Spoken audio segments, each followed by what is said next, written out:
আসসালামু আলাইকুম। ভালোবাসার জিনিসকে কে না ভালোবাসে? এই জিনিসগুলো আমার কলিজা। আমি যখনই বাসায় আসি সর্বপ্রথম এই কবুতরের ঘরে ঢুকে যাই এবং কবুতরগুলোকে দেখি, খাইতে দেই এবং একটু আদর করে দেই। এবং আমি যখন কবুতরের ঘরে ঢুকি অনেকগুলো কবুতর আমার ঘাড়ের উপর উঠে বসে, আমার মাথায় উঠে বসে, আমার হাতে উঠে বসে। এগুলো অনেক ভালো লাগে আমার ভালো লাগার থেকেই মূলত এই কবুতর লালন পালন করি আমি। এখানে দেখতে পাচ্ছেন মাত্র কয়েক জোড়া কবুতর দেখা যাচ্ছে। আমার ওইদিকে আরো একটি ঘর আছে, ওই ঘরে আরো অনেক কবুতর আছে।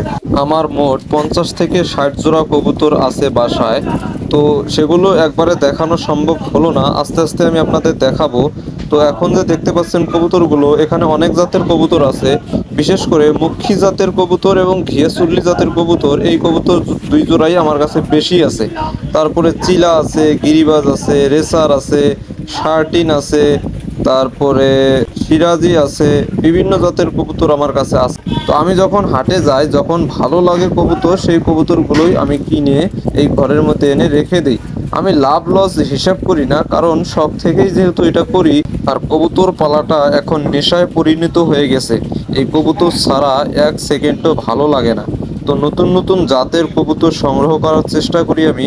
বিশেষ করে যেটা আমার চোখে ভালো দেখা যায় সেই কবুতরগুলোই আমি কিনে আনি। সেটা কত দাম নেয় সেটা দেখার বিষয় না। আর এই কবুতরের বাজার কিন্তু বর্তমান একেবারেই নাই।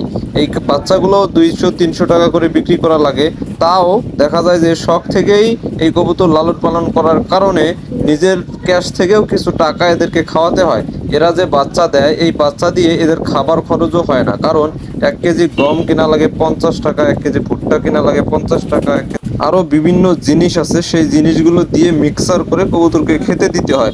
আর এই ঘরের মধ্যে আবদ্ধ অবস্থায় কবুতর লালন পালন করলে যদি আপনি মিক্সার খাবার না দেন, তাহলে কবুতরগুলো অসুস্থ হয়ে পড়বে, কবুতরের গ্রোথ ভালো থাকবে না, কবুতর ডিম বাচ্চা ভালো করবে না, বিভিন্ন সমস্যা দেখা দিবে। তো এই যে দেখতে পাচ্ছেন আমার কবুতরগুলো, কোনো কবুতর ডিম নিয়ে বসে আছে, আবার কোনো কবুতরের নিচে বাচ্চা।